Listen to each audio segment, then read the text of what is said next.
Assalamualaikum warahmatullahi wabarakatuh. Selamat datang guys di channel kami. Nah, di sini kenapa kita buat video untuk ngobrol-ngobrol di sini, yaitu untuk UAS guys. Apa UASnya? Yaitu dari Mapel Formatologi Acara yang beranggotakan yang pertama Bagas Saputra, yang kedua ada Fitri Arisma Dewi, dan yang di belakang kita, di belakang kamera ini sebagai kru yaitu ada Holifatu Anissa Fitri. Nah, jadi di sini kita mau ngobrol-ngobrol sedikit aja, ngobrol-ngobrol untuk masalah kita. Jadi temanya itu yaitu pegunungan atau mungkin misteri pegunungan guys. Nah, kira-kira seru nggak sih bahas untuk misteri pegunungan ini? Pasti seru banget sih. Soalnya kan sekarang tuh banyak banget orang-orang yang lagi hitsnya tuh naik gunung kan. Pasti Bener. pasti banyak tuh kejadian-kejadian yang mereka alamin tuh selama mereka naik gunung.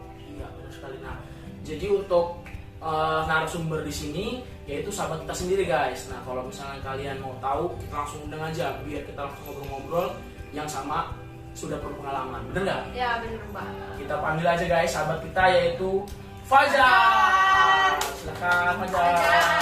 Ini Fajar. Gimana bro? Apa kabar? Alhamdulillah. Duduk. Ya, duduk. Gimana, sehat? Alhamdulillah sehat.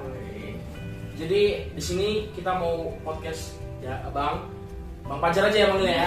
Iya. Bang Fajar. Jadi Bang Fajar ini salah satu pendaki yang sudah di mana aja Bang pendakinya nih? Kalau untuk saya sendiri sih masih awam ya, mungkin hanya beberapa gunung saja. Cuman di situ sangat luar biasa sekali cobaannya. Kenapa tuh? Cobaannya Ya, kenapa tuh? kita dihadapkan dengan cuaca yang tidak menentu. Kalau di gunung itu kan kita naik cuaca cerah, tiba-tiba di tengah itu hujan. Kita dihadapkan dengan badai. Itu kenapa kita di situ harus mengetahui teknik-teknik pas di gunung, karena kan banyak kejadian orang-orang hilang tuh di situ. Wah. Itu. Jadi Bang, ini kan kita kan mau temanya misteri Bang. Ya. Sebelum kita mau bahas kesana nih guys, gue pengen tahu dulu. Kayak gue kan ini orang awam nih. Ya. Jadi apa aja sih kayak persiapannya dulu nih sebelum kita mendaki gitu? Oke, jadi persiapannya dulu itu kita pertama itu harus peralatan harus lengkap. Jadi jangan sampai peralatan itu tinggal ataupun tertidur, itu jangan sampai. Ya kita walaupun memang nggak ada, itu kita bisa akalin. Seperti contohnya berbivak seperti itu. Nah, terus kita cari informasi tentang gunung itu. Seperti apa sih gunung itu? Biar nanti ketika kita naik, kita nggak nyasar. Jadi kita nyari informasi dari peta, kita juga nyari informasi dari warga setempat. Sebenarnya ada apa sih dengan gunung itu? Seperti itu. Jadi kita bisa menguak misteri gunung ini. Gitu. Jadi yang mau bilang misalnya kalau misalnya nih kita udah tahu bahwa gunung itu sebenarnya ada mistisnya. Nah, kenapa abang masih mau naik gunung itu? Oke, jadi awal mulanya itu saya waktu itu cuman ikut. Jadi ikut teman saya. Nah, di situ saya mendaki nih bukit, bukan gunung ya waktu itu. Nah, bukit itu sangat misteri sekali karena pada dasarnya gunung itu tuh peninggalan pada zaman Belanda, pada zaman Jepang. Sebelum jelasin bukit apa bang? Itu namanya Bukit Bedil. Bukit Bedil. Iya. Bukit Bedil guys. Jadi teman-teman Bukit Bedil ya, kalau mau main aja. Itu di daerah mana itu Bang? Itu tepatnya di daerah Oku Timur. Oku Timur. Iya. Oke lanjut bang. Nah pada saat itu diajak nih sama teman di atas naik puncak. Nah itu kami berangkat pukul 5 sore, tiba di atas itu pukul 6:30 malam. Nah di situ ngerasain tuh hawa-hawa yang gak enak. Nah, cuman kita juga kan punya ilmu untuk menangkal itu semua. Nah anak gunung harus ada dong. Punya pembelajaran. Iya. Jadi nggak cuma nekat-nekat aja naik gitu. padahal itu masih pertama. Nah dari situlah kok asik, naik gunung kok asik. Jadi ya udah setelahnya seperti itu. Dari situ mulai ikut-ikut pendakian orang-orang, lalu ikut komunitas. Nah, kalau untuk lagi ngomongin misteri nih bang, yang kejadian yang menurut abang itu ngerasa itu menyeramkan kayak gimana sih? Kalau untuk saya sendiri sih di saat ini ya, di saat kita jadi orang yang paling belakang. Apa itu bang orang sebutan paling belakang? Sebutan orang paling belakang itu sweeper namanya. Nah, jadi orang yang paling belakang ini harus siap mental. Jadi kenapa?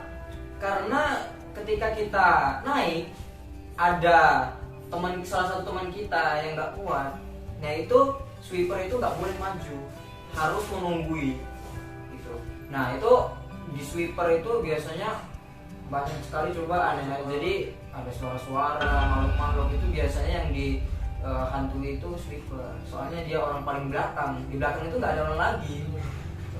Tidak lagi dari rider pun seperti itu. Cuman bedanya kalau rider itu memimpin. Jadi jadi kalau rider itu orang yang sudah berpengalaman. Kalau bisa rider itu orang yang sudah pernah naik ke gunung itu. Iya. Soalnya dia udah tahu trek, udah tahu jalan. Mentalnya juga harus kuat. Soalnya dia ini memimpin tim. Ketika timnya down, nah itu rider itu harus bisa menguatkan itu. Jadi gitu bang. Nah, ada nggak sih bang kayak dari kawan-kawan lu nih, misalnya kayak habis nanjak gunung gitu ya, teman-teman mungkin pernah dengar kan, ada yang ngikutin atau mungkin ada yang ngegendong. Nah itu pernah nggak bang dari kawan-kawan lu apa dari lu sendiri? Pernah. Pada saat itu malam kita naik gunung ya, tepatnya di Gunung Pesagi di Lampung Barat. Gunung Pesagi ya bang? Iya, Gunung Pesagi. Nah itu salah satu gunung tertinggi di Lampung. Pada saat itu kami trek malam, naik pukul 8 malam. Ya. Nah naik pukul 8 malam, di situ kami orang 6, 4 cowok, 2 cewek. Jadi salah satu cewek itu kurang enak badan bang. Ada ceweknya bang? Iya ada cewek. Oh. Kalau gitu. Nah ada yang kurang enak badan nih. Nah teman-teman merasa bahwasanya anak ini nih udah dari awal masuk ke pos pendaftaran itu udah ada yang ngikutin. Itu. Jadi pas malam itu dia itu sakit, jadi terpaksa kita orang beri jadi istirahat. Alhamdulillahnya nggak jauh dari tempat pas dia itu down sakit itu ada rumah warga bang di lereng gunung itu. Nah masyarakat itu berpesan jikalau cewek ini sampai pagi belum sembuh lebih baik ditunda. Soalnya bakal bersaing ke depannya lagi gitu. Jadi dia bisa naik tapi nggak bisa turun. Jadi kita benar-benar waspada. Jadi posisi cewek itu dia cuma sendirian atau yang lain ada? Posisi sama saya. Jadi pendakian itu berapa orang? Pendakian itu sebenarnya ada beberapa tim, cuman ada tim yang duluan. Ya, dia sampai itu sekitar jam 5 sore tapi langsung muncak. Nah, dan kami ini keterlambatan, ada miskomunikasi di situ. Jadi kita menungguin mereka tapi mereka duluan. Seperti itu. Nah, itu ada 6 orang, 2 cewek itu, 4 cowok. Dari Mbak Fitri, pernah nggak naik daki-daki gitu Mbak? Kalau daki-daki sih belum pernah sih ya. Cuma dengar-dengar cerita banyak banget kayak orang daki gunung tuh banyak banget cerita mistisnya itu pasti nggak ketinggalan sih kayak Iya sih, bener banget. gitu. Dari yang jelas kan keindahannya ya, Iya. tapi dari misteri yang itu banyak bener cerita-ceritanya. Iya, banyak banget. Nah. Makanya di sini penasaran tuh. Ya, jadi di sini kita berdua ini penasaran Mbak. Misalnya kayak lu yang udah sering daki, kita ini yang masih awam. Iya. kita nanya-nanya lah. Jadi gimana kayak misalnya persiapannya, terus apa aja sih cerita-cerita yang dibawa atau terkuak dalam daki atau mungkin dari bukit tersebut. Iya. Nah terus kalau menurut nih Bang nih, kalau misalnya cewek ikut nih, nah itu tuh kira-kira yang kalau cewek itu takutan itu apa aja sih yang harus disiapin misalnya, atau mungkin trek yang paling aman dulu lah untuk di Lampung ini menurut lo yang mana dulu nih? Iya, jadi kalau untuk cewek yang penakut ya, usahanya itu mendaki tempat-tempat yang kecil-kecil aja dulu. Di mana tuh Bang? Yang tinggi, yang masih rendah. Masih rendah. Ya, ya kayak di mungkin ya kalau di sini dekat-dekat sini itu kayak gunung Tanggamus, ya kan. Terus gunung Balau. Iya, gue pernah dengar sih itu Bang. Nah itu mungkin kalau untuk cewek-cewek yang penakut bisa ya, soalnya kan gunung itu nggak terlalu tinggi ya, walaupun di atas sekitar 1.800an ke atas. Iya. Berarti Cuman dari treknya itu enak. Ya, jadi kalau cewek itu diusahain kalau semisal lagi halangan itu jangan muncak. Jangan dulu. Ya. Tuh guys, jadi dengerin ya. Kalau misalnya memang kiranya kalian cewek terus lagi halangan, kalau bisa jangan dulu ditahan. Iya. Tahan dulu, nunggu kalian bersih, kalian baru bisa mendaki. Ya yang pendek-pendek dulu guys.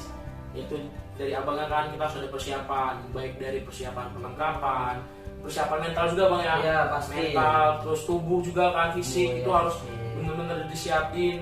Kayak kalau kayak lu ini Bang, dari semua persiapan ini yang kiranya menurut lo susah itu apa Bang? Kalau menurut saya susahnya itu di ini ya, mungkin di persiapan kita untuk muncak pas kita latihan fisiknya. Gitu. Jadi sebelum kita muncak itu biasanya kita jogging dulu Bang, gitu. Supaya nanti pas kita trek, kita naik itu kita bisa mengontrol nafas kita, jalan kita. Jadi trek satu gunung dengan gunung lainnya itu kan berbeda-beda. Jadi kita udah cari informasi gunung itu, treknya seperti itu, terus latihan fisik kita harus sesuai dengan gunung itu. Gitu. Kita lari, kita jogging, atau seminggu kah, hanya untuk persiapan naik. Oke, jadi harus ada persiapan dari Ya, jogging harus itu Bang ya, istilahnya fisik apapun itu ya. Oke gitu. Nah gitu guys, jadi nggak semua tiba-tiba kalian bisa naik, jadi kalian harus ada persiapan semuanya. Mungkin ada Mbak Pita ada pertanyaan? Mungkin ini sih lebih gue masih penasaran. Masih penasaran ya? Gue juga iya sih. Masih Masih dengan penasaran. bisnisnya tadi ya.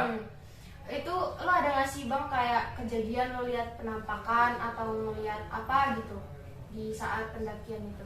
Ya kalau itu sering ya. Jadi pas pertama saya yang saya ceritakan tadi, pertama saya ikut daki itu.